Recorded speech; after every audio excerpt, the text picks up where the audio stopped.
Hi all, welcome to our second webinar about levels of maternal care in Massachusetts. We are going to let a few more people in and then get started very, very shortly.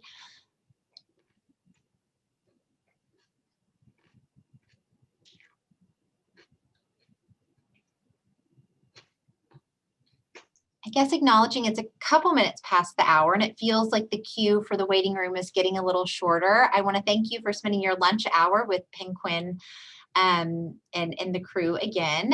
If you don't, we'll just advance a slide to go over a few housekeeping issues. All attendees are sort of muted automatically when you come in, but without question, you can unmute yourself. A huge bulk of today's agenda is actually going to be related to sort of Q&A related to the locate tool. And so we absolutely encourage people to, dare I say, hit the unmute button and ask questions. For those who have barriers to that strategy, the chat is available. Megan Carey is providing technical support, but certainly everyone can see the general chat, which was a great source of dialogue last time. If you'll advance to the next slide, I have the extreme honor of thanking the amazing people on the team who make this happen, highlighting the folks at the Betsy Lehman Center for Patient Safety, the CDC. They don't have a lot going on this year, so I'm glad we could fill some of their time. And then certainly the core PNQIN team, and near and dear to my heart, the members of the Levels of Maternal Care Task Force. Speaking of folks near and dear to my heart, if you advance to the next slide, I have the pleasure of co-presenting with a wonderful group. Dr. Meadows will join to briefly kick us off and speak to AIM, because I think it's important to remember how the Levels of Care initiative aligns with others. Then we'll just do a little quick recap of Levels of Maternal Care and Locate, similar slides as last time, but just to make sure everyone's on the same page, since we may have new participants. Again, the bulk of the meeting will be related to this sort of Q&A component, and pleased to have distinguished speakers from sort of every aspect of this, from Tracy Pollard from the Steward Healthcare System, who's been a task force member and champion, and sort of has that hospital perspective to offer. Natalia from the Betsy Lehman Center for Patient Safety, who knows all things Red Cap and project management all the time. Jenny's joining us again from the CDC, who knows all things locate. And hopefully that'll be a fruitful dialogue and helpful to people who are sort of going through the locate tool and to follow up on questions. I look forward to sort of closing and thinking a little bit about where we go from here and how we can help support that work. So advancing to the next slide, the goals of the talk are to, again, just sort of outline levels of care and locate, but really focusing in on that Q&A piece and the next best steps. If you'll advance one more slide, I am speaking of, people who always know the next best steps and how to be supportive. It is my pleasure to introduce the good Dr. Meadows, the person who taught me how to measure fundal height and check a fetal heart rate, and now is teaching me how to attempt to do a good job in the realm of quality and patient safety. Thanks, Dr. Meadows. Thanks, Sarah Ray. This is fantastic to be here and to have so many people on the call really engaged in this level of maternal care work in Massachusetts. We know how important it is.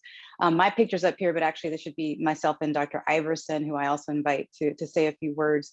I just wanted to welcome everyone and to say that we're excited that this PNQIN partnership with Betsy Lehman Center has really been fruitful, with leading to work related to the Massachusetts AIM initiative as we work to help standardize and protocolize care across Massachusetts to prevent maternal morbidity and mortality, and also to support Dr. Easter in this work around helping hospitals elevate their levels or maintain their levels or support their levels. And so with that, I'll let Dr. Iverson say a few words of hello.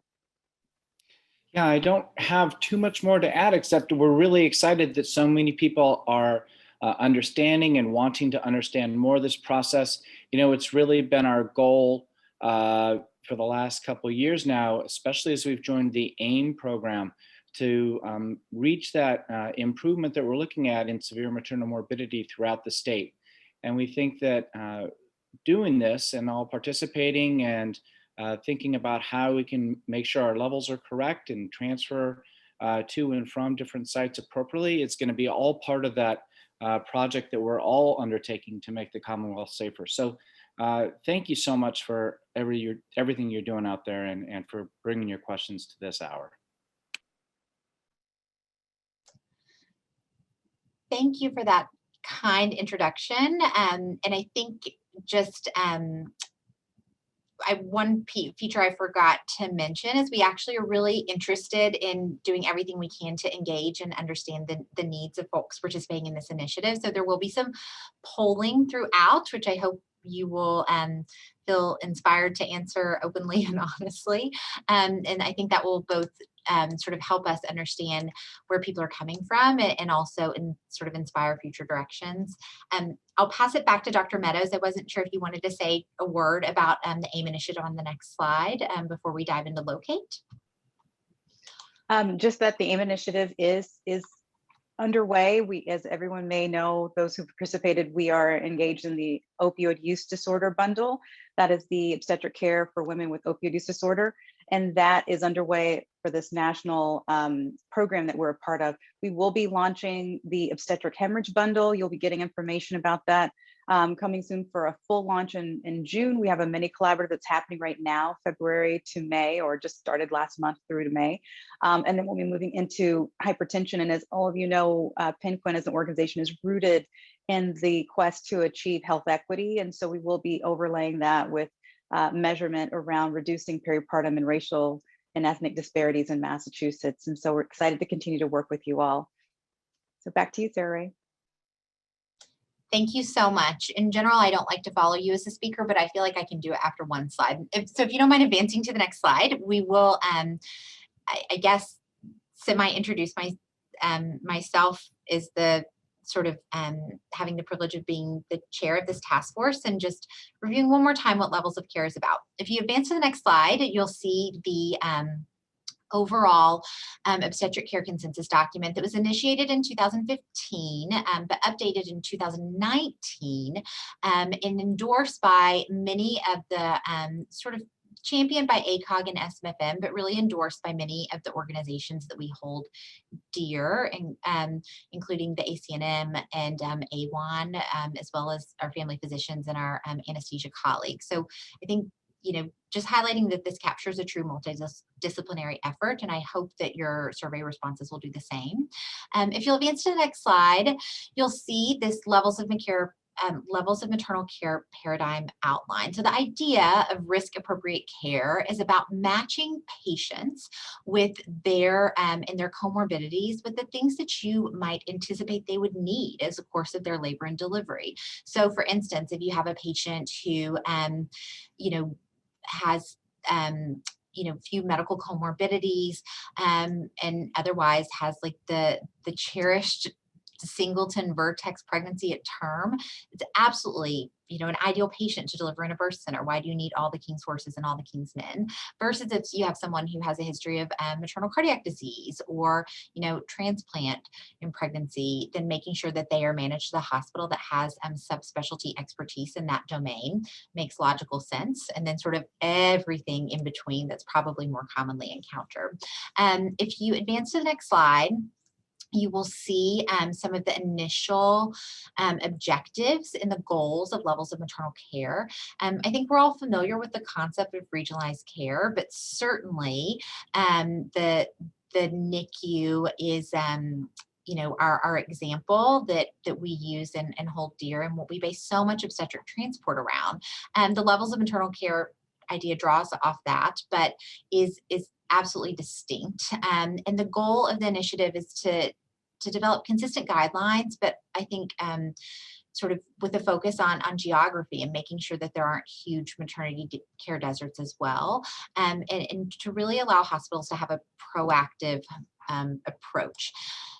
there are lots of goals and lots of potential benefits, but let's play both sides of the coin. If you advance to the next slide, you can also imagine sort of some of the barriers, starting at the level of the patient who doesn't want to drive an hour and a half to get her prenatal care from where she lives, and what it means sort of from a psychosocial standpoint to that patient, to her family, the financial impact at the hospital level, or at the level of the patient in terms of cost to that individual or to that family. And so with that in mind, I just want to take a brief pause. If we can advance actually one slide, and then take to speak briefly about our Levels of Maternal Care Task Force, which is the amazing group I gave a shout out to earlier, which has been really focused on trying to implement locate in sort of the downstream components of designating levels of maternal care. It's been an effort sort of rooted through PNQIN, because it very much has to do with quality care. And so with that in mind, I'm going to, dare I say, try to open up our first poll question and to see sort of what the group has to say. I'm sure this is going to go horribly. I can absolutely queue it up for you. I have them ready here. Would you like to ask if you had to guess the level of maternal care, what do you think it would be? That would be absolutely delightful. Intentionally putting a little bit of distance between that initial slide and now. But I think it's really helpful to see sort of as the numbers come in, sort of that distribution. And to some degree, I think it might be what we would expect and what might mirror national levels. I guess we're going to have to work to get a little bit more of a birthing center presence here, is what I'm realizing now, and hearing that voice. We do have doulas who actively are engaged in our committee, but I think this distribution seems normal to me. The majority of people are kind of in that level 2 of care, which seems appropriate and capable of handling almost everything, with the exception of rare maternal medical disorders, or kind of things along the line of placenta accreta spectrum. I feel like we have a good solid number, and so with that in mind, I'm going to ask if we can advance to the next slide, just to sort of highlight a little bit of the representation that's on our task force beyond sort of training background and anticipated skill set. And we work very hard to sort of incorporate, folks that represent every aspect of this, from, public health to nursing to anesthesia to the transport required to get them there, and sort of everything from the provider to sort of the administrative level. Knowing that a lot of people who are on the call may have some involvement with the task force, Natalia, if you're willing to open up the experience question with respect to PNQIN, I'd love to know a little bit more about kind of how many people on the call have consumed the PNQIN Kool-Aid just like me. So what is your past experience with PNQIN? Are you, and granted, some of these can be, you can absolutely click more than one, but I think certainly, what is most near and dear to your heart or consumes most of your time might be another good example.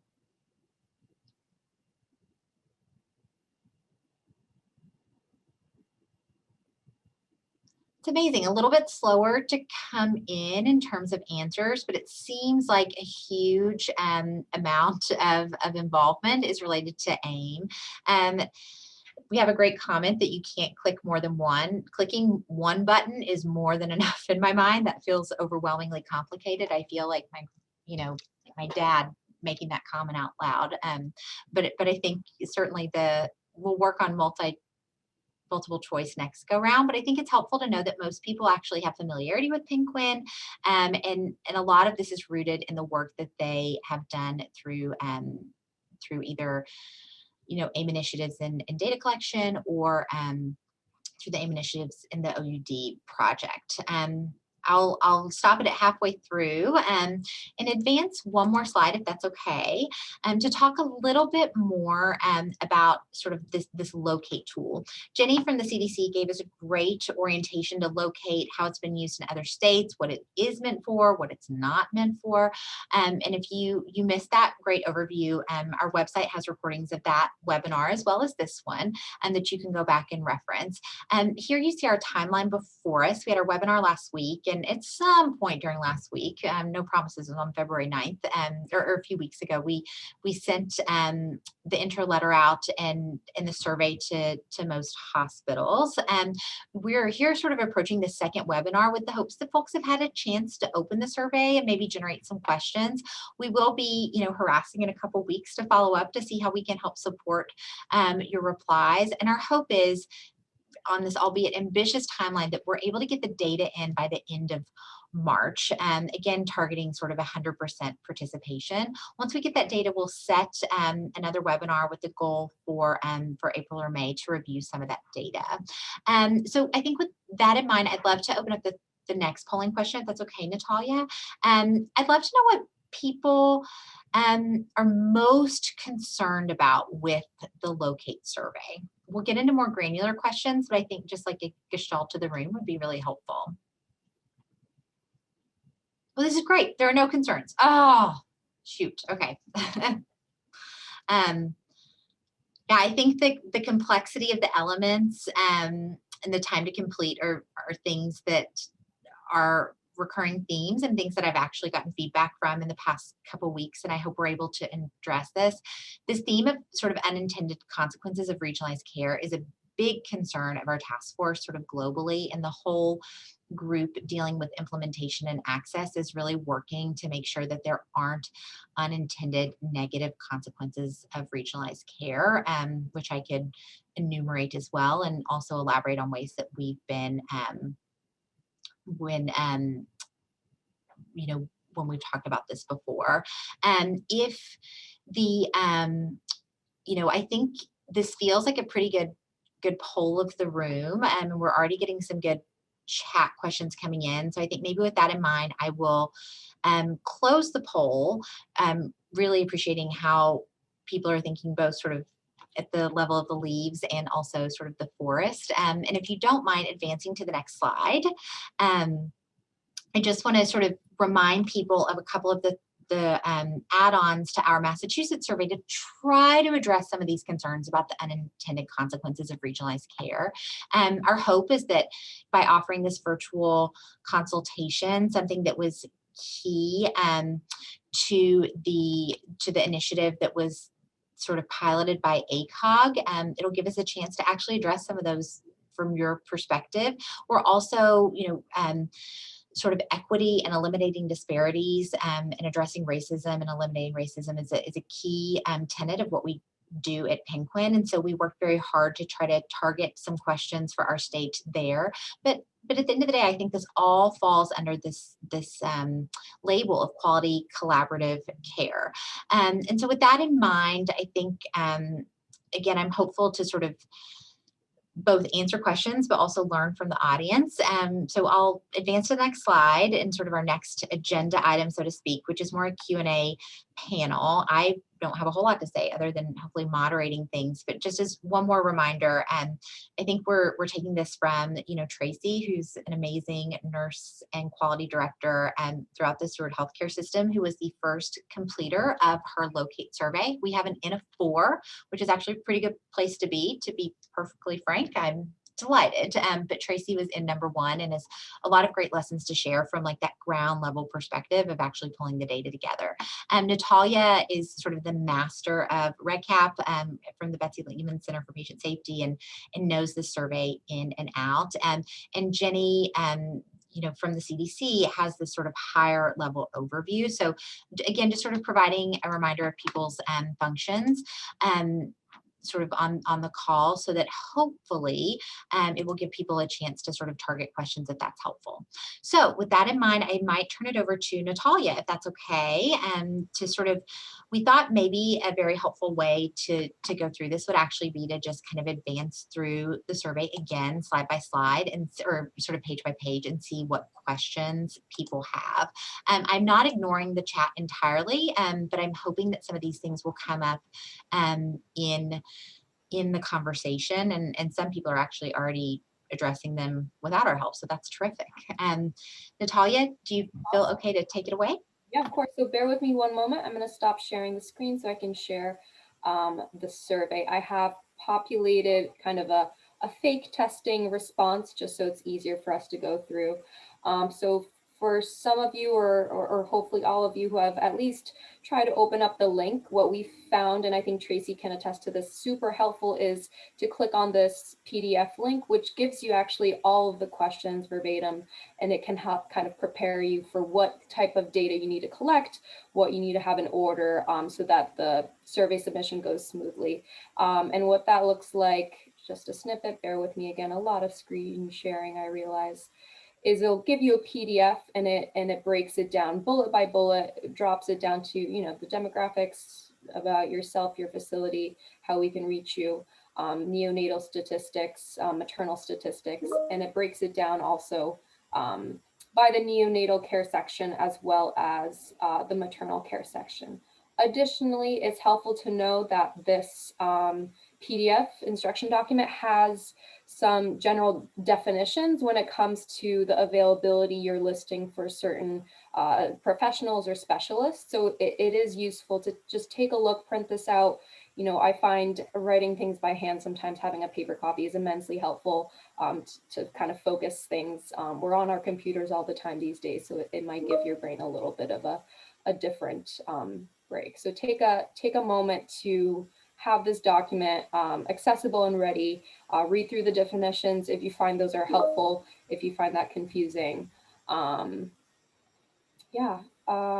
else? And if not, I'm going to go back and share the locate tool one more time. And Sarah Ray, if you want to kind of guide us to certain chat questions that are coming in.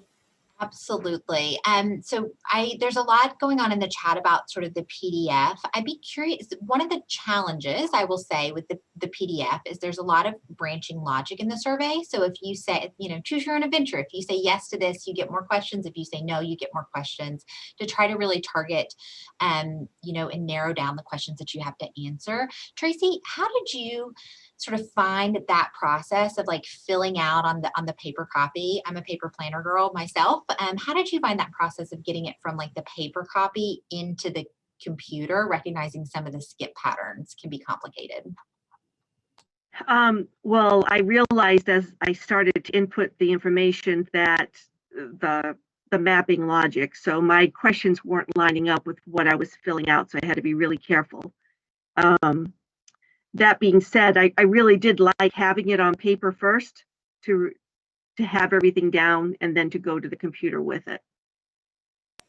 Perfect. So if it's helpful to know, in that instruction document, the first question should always appear.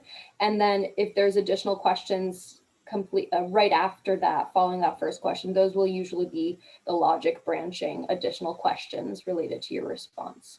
Who did you list as the primary person? We definitely list, so, you know, we reached out to people who either self-identified as leaders, or we just identified you as natural born leaders within your role at the hospital. And I don't know if you guys have any thoughts, Tracy, what you decided to do, Jenny, what the best practice is, like, what does it mean to put your name in this, name and email in this field? Donating a kidney.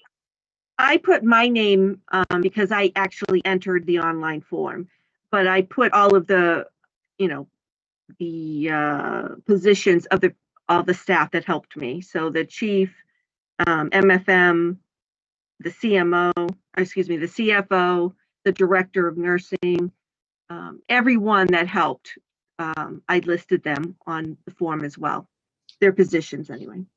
That's terrific. And didn't hear you say this now, but money makes me anxious. So the question up above actually right off the bat has to do with some of the funding issues. I'm not sure if people Yes. know this outright, but how did you find the answer to some of these questions? I asked my chief, and she said contact the CFO, and she answered me immediately by email, and I was able to answer the question. Those words seem like a different language to me. It's amazing that someone would know the answer Yes. off the top of their head. Are there other questions about some of this onboarding stuff?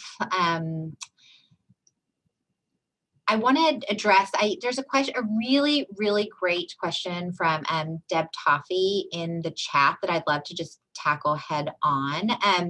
It's asking, Deb is asking for a data use agreement, which is required by the organization before completing the survey. Are other folks facing this challenge? I don't know if we can get like a thumbs up if anyone else is sort of finding themselves in that same spot.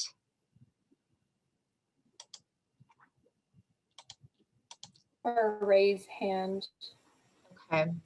I think certainly that's a really terrific question and something we thought long and hard about and got feedback from other groups. And we opted not to go forward with a specific data use agreement between the hospital and sort of Betsy Lehman Center because we didn't want sort of the legal requirements to be a barrier to hospitals that may not necessarily have like in-house legal counsel. But Deb, I will, if it's okay with you, I'd love to hear your thoughts now, but I'm also would love to circle back sort of offline and try to think with sort of the BLC team and the PNQIN team about how we can make that happen for you. If there are others who are having that same conflict, like please, I feel like it's the antithesis of never have I asked for more paperwork, but like I am, I can absolutely understand where that's coming from. Oh, or an MOU, that's really helpful. We actually have a drafted one all ready to go, but it's opted against using it because we didn't want to be a barrier. So let us circle back and with sort of the team and figure out what we need to do to make that happen. Thank you for being so, just calling that to our attention right away. That's really helpful. Natalia, if there aren't any other burning questions, could we maybe advance to keep on keeping on? Jenny, so the next is sort of about like hospital data start and end date. What is the CDC's best advice for that? I'm probably going to go ahead and defer that to Dave. If you're on the line, you probably have a lot of experience with states more than I do, so that would be helpful to get your input. Sure, yeah, I'm on the line. So I think the guidance here is would be the most recent year of information that you have that's available. So the start date is the start of that 12-month period and the end date is the end of that 12-month period. That's terrific. I know that was a question from our colleagues at Mass General, if it should be like a fiscal year or a calendar year or an academic year, because there's so many ways to count the year. But I guess what I'm hearing is the most recent data that's available to you minus 12 months. Is that a fair assessment? Okay. Yes, it is. And that's what we put that, the ability to choose the different dates, acknowledging that different facilities would have different availability or timing of that data available to them. Very smart. It's not your first day, nor is it your first version, I guess. Terrific. And Sarah's giving in the chat that she went with the fiscal year because that was easier than the calendar year. I can absolutely see that pro tip as being true. Tracy, any pearls of wisdom about, trying to make that easier or challenge things you wish you had done differently? Well, we had the data for the last year because we had just tallied it, so I used the year. Terrific. All righty. If there are no other burning questions, we'll get on to the good stuff. But that was a specific question electronically. So neonatal care, I thought we were talking about levels of maternal care.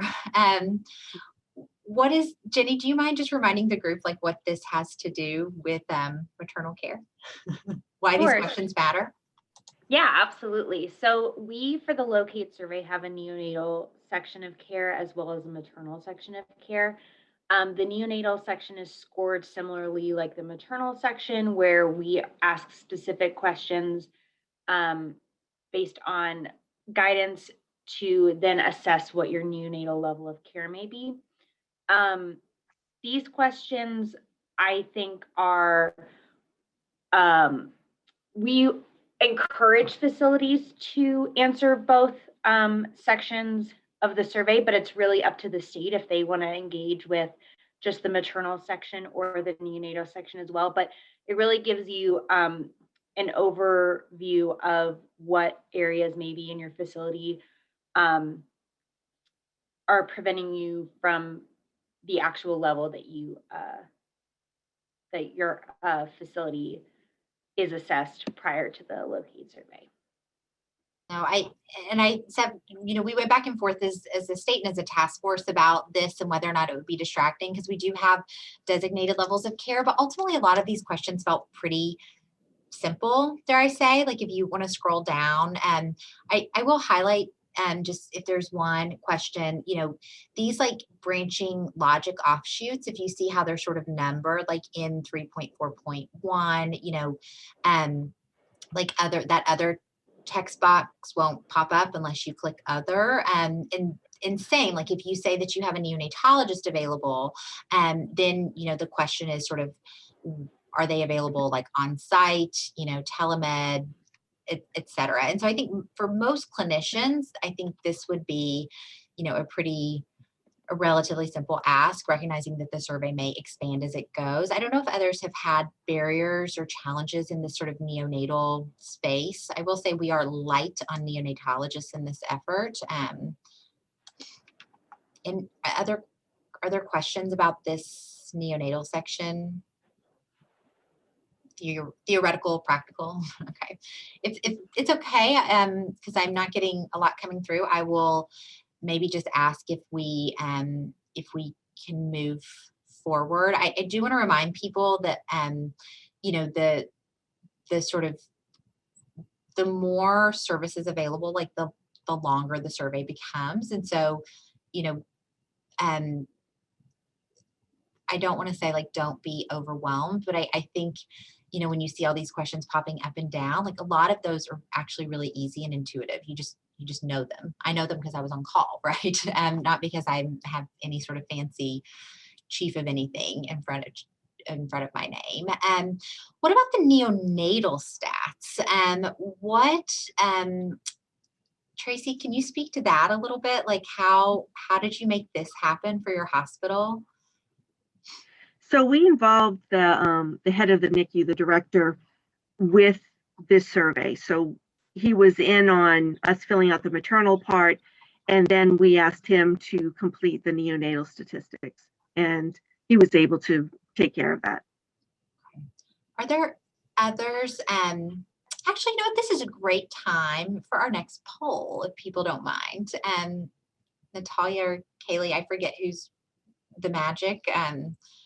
I hope it doesn't mess up screen sharing too much. I have to pop back onto. Sorry.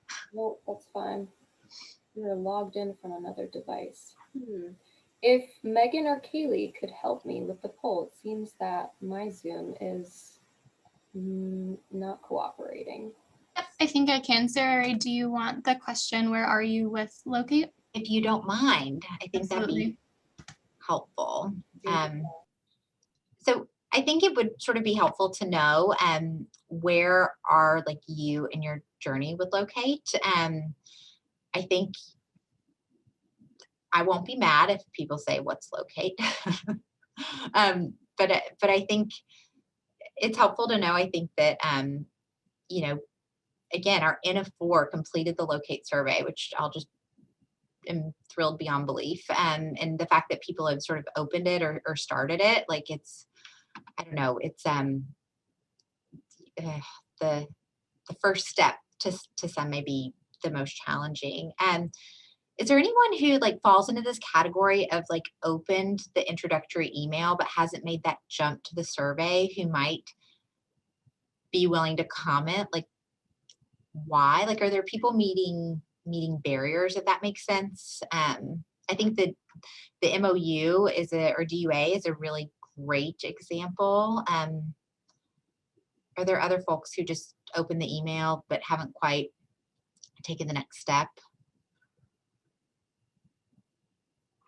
Sarah, it's Ann at Newton Wellesley, and I've definitely opened the email, and then I get a little overwhelmed and say, okay, how many stakeholders do I need? What are my competing demands? And I know I replied to you to say, hey, we'll do this, but it's probably right now on everyone's to-do list, or most people. I think this is really helpful to be able to go through the steps, so thank you for doing that.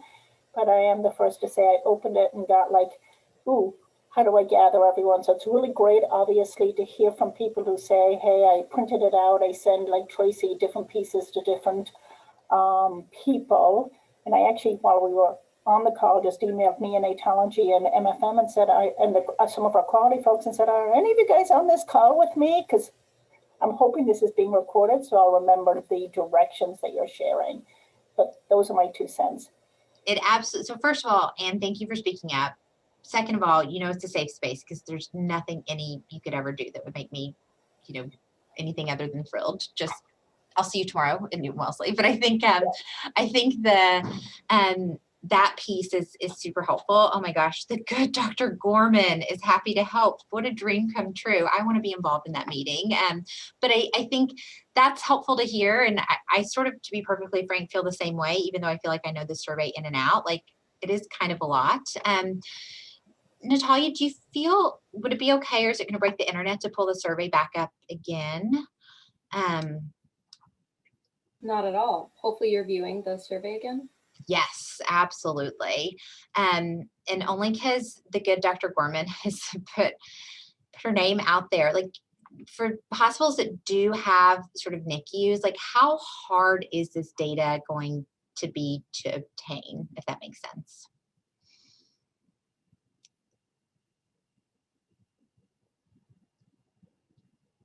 Or Tracy, I don't know if you like, or sort of like lead time, or I'm imagining you relied, oh, perfect. The good Dr. Zara is now answering. It's not hard, but it takes time. I think that's a fair sort of assessment. So I don't know, Tracy, what you found to be successful, or others who are working on it in terms of asking our colleagues for help with more than just assigning APGARs. Not that they don't help us enough in the delivery room, but. Well, I found that the administrative assistant to the directors really had a lot of the information. That's really helpful. I guess just being mindful of time and advancing. Oh my gosh, Elizabeth Lidstone put an amazing comment that was something that I also have struggled with a little bit, saying it's easy to save and go back. Just add a 0 and go back when you have the rest of the data. That is a pro tip. It doesn't jive well with my OCD, but is rooted in practicality. That's actually terrific.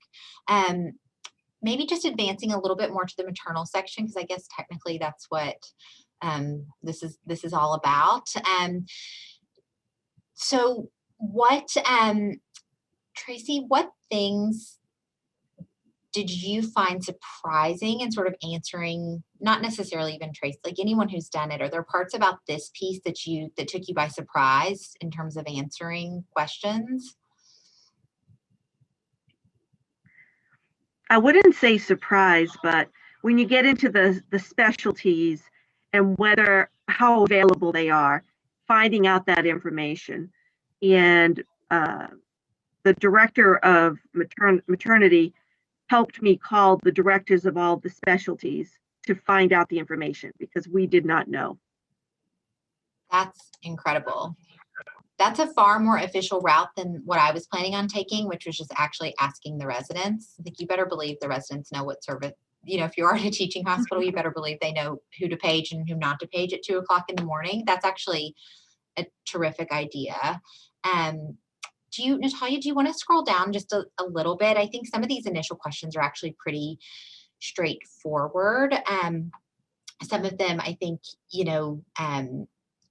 a lot of them are sort of like yes, no, or things that we would know relatively easily, or I think at least like clinicians would know relatively easily. I think just as a reminder and a plug for those amazing instructions, which I would also maybe not to say bad things for the environment, but I might actually print those out as well because I think they're really helpful. I think this sort of idea of,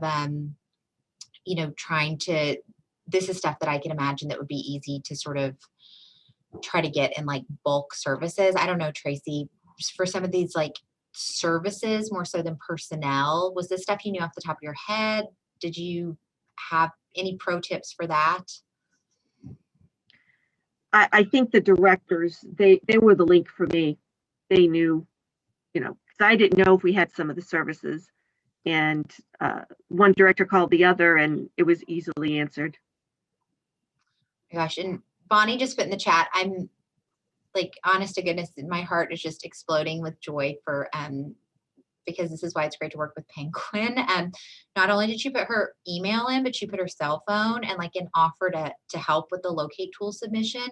Bonnie, does that offer extend to help with anything else in life? Because I have a list for you. I could use your organizational power in a lot of ways. This is terrific. Are there any sort of things in terms of like some of those definitions, Tracy or Jenny, that feel like pitfalls when you talk about sort of readily available on site? I don't know if there are lessons learned, Jenny or Dave, or just even from like other states' experiences, like when you're actually going through and cleaning the data, like what are common errors, if that makes sense? Yeah, some common errors that we find is that hospitals or facilities will just enter the incorrect availability. So we score the facility and it comes back with a locate assessed level. And then once the facility receives that report back, they may go through and find that they were not assessed at the level that they thought they were. And so you will be able to find sort of where in the survey there may be discrepancy between where you thought your facility assessed and where the locate assessed level puts you at. And so we find that a lot of the times facilities will receive their reports back and then realize that the availability of neonatologists, of MFM specialists, things like that are knocking them down or preventing them from being the level they thought. So either entering that information incorrectly, realizing that their MFM specialist is available 24/7 or not, that's sort of where we end up flagging and sending it back to facilities, especially because if they assessed at a level that's a lot higher and then something is preventing them where they have, all the capabilities and ability with other specialists, that sort of sends us a little, okay, maybe we need to check back in and make sure that this wasn't just a simple error. That's really helpful. Can you remind me how many locate states there are now? I'm 50. Wait. Yes, I have that information. Let me pull it up. I should have, that was just a random question. Sorry to take you by surprise. But no, that's okay. I just want to highlight, this is version 9 and you guys have done a wealth of learning. I was lucky enough to attend the Texas training, way back in the day, pre-corona, pre-Zika even, I think. And I remember just all the hubbub. So I think it's incredible to see this with such clarity, certainly, and some of these definitions. Yes, absolutely. So it's 21 states up in Puerto Rico and 1 perinatal region in Michigan and 1 large health system. It's a multi-state that we don't show on the map and because we don't ID that system. But yeah, it's definitely an iterative process. And the comments that we receive from health facilities, if there's confusion over questions, if there's if it's difficult to ascertain what a specific definition means, what available 24/7 really means, we will receive those comments and really try and make sure that the survey for future states accurately reflects what is in line with ACOG and SMFM, but also, easy for providers to collect that information. We want to make it as easy as possible for you all to get this data. That's terrific. And I want to highlight, aside from just how lovely y'all are, the wisdom of Dave Goodman as well, saying in the chat that in his experience, the clarification they most often make is all days except weekends doesn't count as 24/7. But again, like that seems like a simple question. If you're unclear, don't struggle, just shoot us an email and someone will know the answer a lot faster than you sitting there struggling in silence. Are there other sort of questions that people who have ventured to this part of the survey would want to highlight? I have one in mind, so don't scroll too much further, Natalia. But the definition of sort of board certified or board eligible, what does that mean? I know it's in the instructions, but can you remind us one more time? Dave, would you actually mind providing some background information on that? So I'll be totally transparent, as I always am. I was paying attention to something else. So if you could just remind me. The distinction, no, you're fine. Just the distinction between board certified or board eligible. What does that mean sort of according to the instructions? It's interesting. We just got clarification on that, and I'll tell you what I'll do. I'll look up the exact wording that we got, clarifying that, and I'll put it in the chat. That's really kind. I'm sorry to put you guys on the spot. Yeah, you're this fine. is what you do for being so knowledgeable. Like, I just feel like you can. And what are the first 100 digits of pi? You can't answer that off the top of your head either. Who are you? I want to make sure I get you the exact words and not. Perfect. Absolutely. Perhaps if it's okay, maybe just moving on to the next page, moving down just a tiny little bit, actually. Sort of, I don't know if there are any anesthesia folks on the call.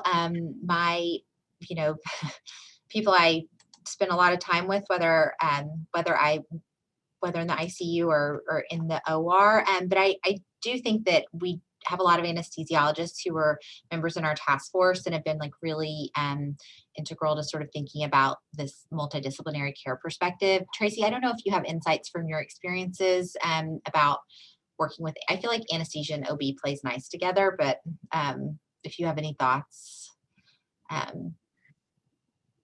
Well, they helped me, they looked at the survey and helped me answer the questions for themselves. And I think the question that may come up is physically present versus readily available. Are anesthesia always on your floor, physically present? Is that what that means? Or physically present within the hospital? Yeah.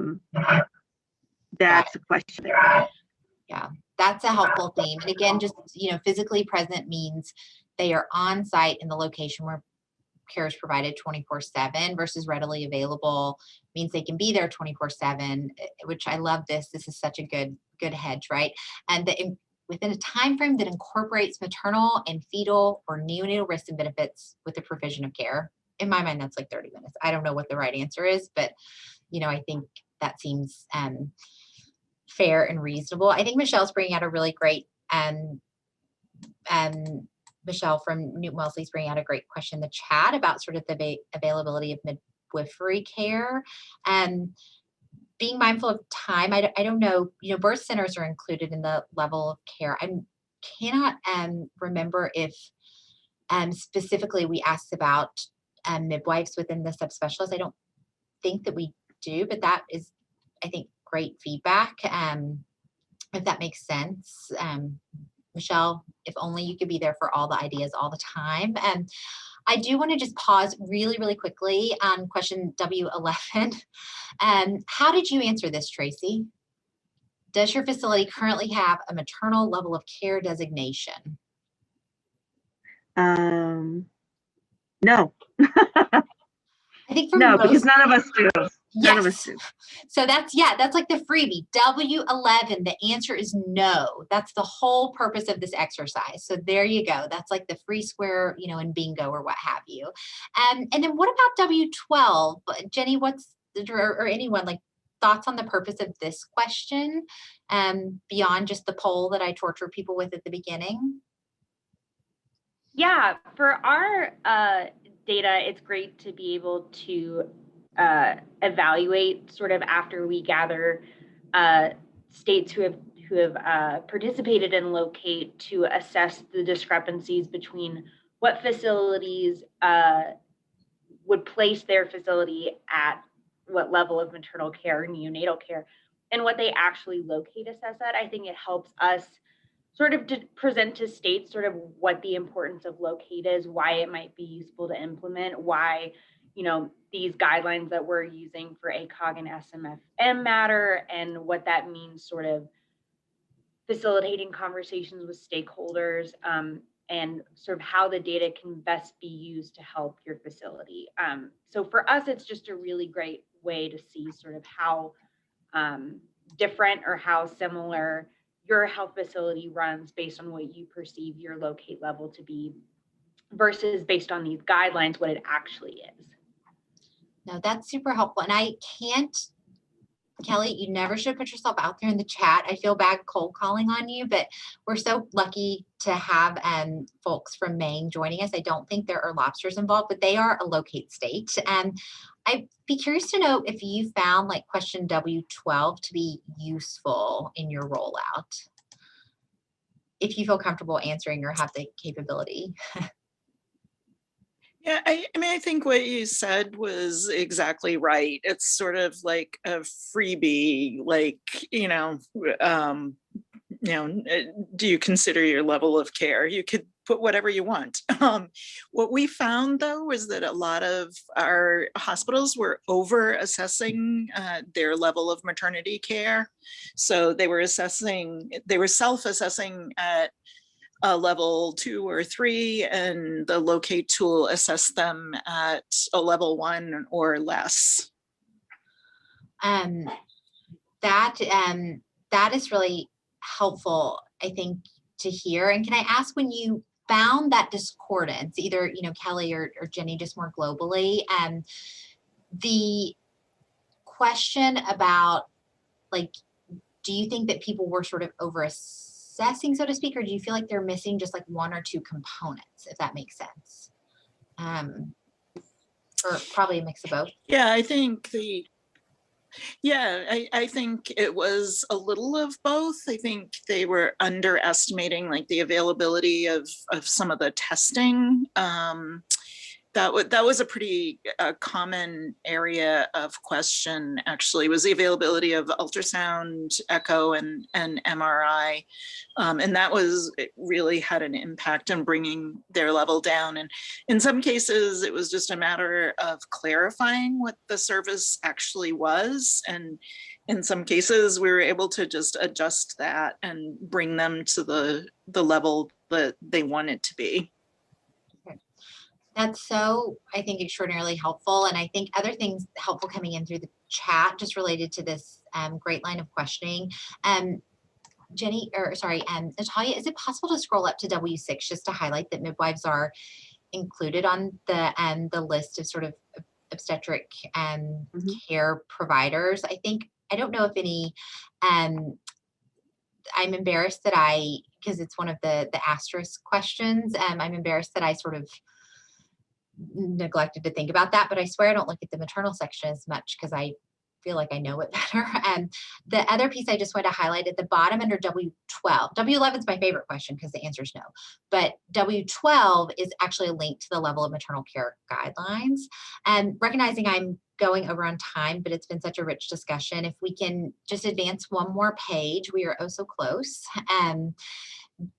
again, like some of these maternal statistics and some of those same ideas, like I know Tracy has shared that the blood bank was very useful for this. What about transport? How did you, like I can tell you our delivery volume off the top of my head, but I would have no idea, you know, transporting, I would have no idea where to find this sort of transport piece. I know that I think you completed your first SANEs first, so maybe not as many transports out in that setting, but I think just being mindful. So we have our monthly meetings, our QA meetings and our perinatal meetings, and we review any patient that's transferred out. So that's where we got that information. That's super helpful. I'm going to ask the tough question to whoever from the CDC is willing to answer it. What do we do if we just, no matter what, do not know the answer to this question? Like one of these questions. Dave, I'm probably going to defer to you on that one. Sorry. I'm sorry. I gave a heads up because it's a common theme. It's a recurring theme. Yeah, so I think it's, I think there's a couple different routes. I think one is, or maybe I should clarify, are you saying that really there's not a way to get that answer? Not a way to get that answer, or that answer is like the barrier to, you know, submission. Does that make sense? Because they're all like must provide values. So like. Yeah, so I think in that case, that's a good question. In the must provide value, and I guess I actually have a question for my own folks. So I think like you don't want to put a value in that's numeric because, you know, if you put in 0, then it'll be treated as a 0. It doesn't really reflect that it's unknown. And so when you did summary statistics, that 0 would be brought in and averaged out with everybody else's data. What I don't know the answer to is whether it allows a letter to be like a non-integer value to be put in.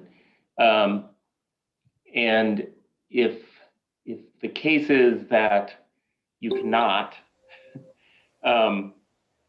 then I think the solution is to put a unreasonably high number of 9s in that field.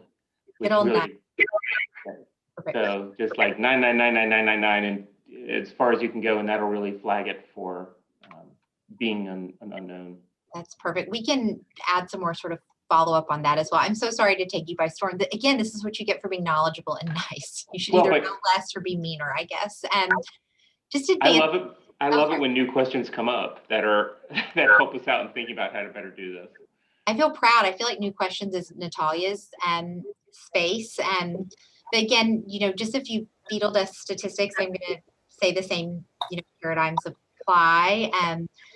And I think just advancing to the next slide or next page, these sort of specific like disaster response drill questions are sort of very focused, which feels oh so relevant based on what's going on in Texas right now. I think about that, the sort of two things going together, because I know their levels of care designation is very closely aligned with like their trauma component.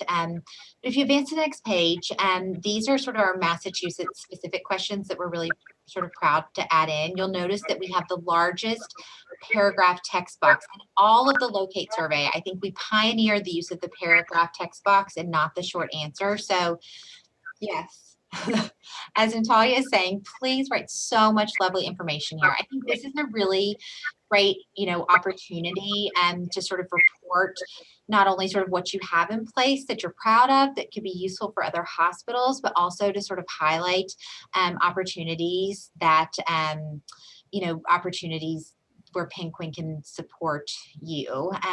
Recognizing I'm over time and folks have day jobs, I'd love to just introduce this last question as we start to transition out. I do want to highlight, I'm so sorry, one more thing. I think the goal of these questions are to better understand what is happening within a network, right? The paradigm of regionalized care is not about like a Harry Potter sorting hat, like you go 1, 2, 3, 4. It's about us working together as a network, right? If I am fortunate enough as a referral center to care for the lovely patients who have entrusted you with your care, then I personally feel like I have an obligation to sort of participate in that like QA dialogue. I think what, you know, we work really well with like New Wellesley, for instance, to try to do some of our QA review and think about ways we can improve. And I think the goal of Locate is to better understand, to some degree, to better understand these networks and understand how, you know, we can truly support each other to provide the best care for our patients, because obstetrics is the ultimate team sport. And I think our team is now expanding beyond our hospital walls, actually. And so the end of the survey, this is the one, submit versus save and return later. What happens, Natalia, when you hit each of those buttons? So if you're going through the survey, and that was a great tip, I forget who mentioned in the chat, if you don't know the value, you can just add a 0 or a 9, come back. If you ever want to save and return later, we realize it's long, it gets longer as you have more resources. You will be provided a code.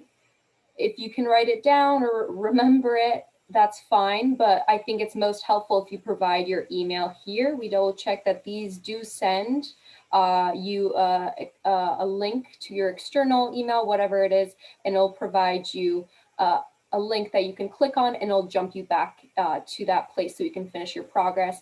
If there's a period of time where you've lost that email, there will be a return code. Just reach out to me. I can find the return code on my back end, so I can always help you get back to where you are. There's no need to restart a survey if you're you've progressed through it. So if you're ever alarmed that you've lost your progress, we can work on that together. And then if you submit it, you get this lovely option to add your, and we recommend this, add your email here, and it'll send you a confirmation email with a PDF copy of your responses, and you can download it here even as well. And that email also provides a link if you ever need to come back and edit a response or change, modify. So yeah. Important, this page also has your email address, just highlighting that. I thank you, Kaylee, for acknowledging that we are a little bit over the hour and expressing your gratitude for the folks who are still on. I think that we did have sort of one slide we were hoping, or one poll we were hoping to do in closing, and I just can't let it go because it's the one I'm most eager to know the answer to. If we're able to open, if we can open that last little poll, if that's fair. I don't want to break the internet again, too much screen sharing. While that happens, I just want to share that Dave is confirming that 99999 is the solution to unknown or cannot complete. So I'd be eager to know what people think the single greatest thing that the Locate survey and initiative can provide to your hospital or patients. I think this will help us a little bit in sort of directing some of our subsequent follow-up and the theme of the April webinar. This absolutely won't be the last time you hear from us. All of this will be available sort of online. We will, you know, we are available to y'all. I think there are very few things in this year that I have more enthusiasm over than getting this this survey out there. And I'm really eager to you know, I'm really eager to sort of know how we can make Massachusetts like the real shinings. I mean, we're already kind of the shining, we're kind of a big deal in our own minds, at least. If we take great care of our patients, I want to know how we can be a model of doing that going forward.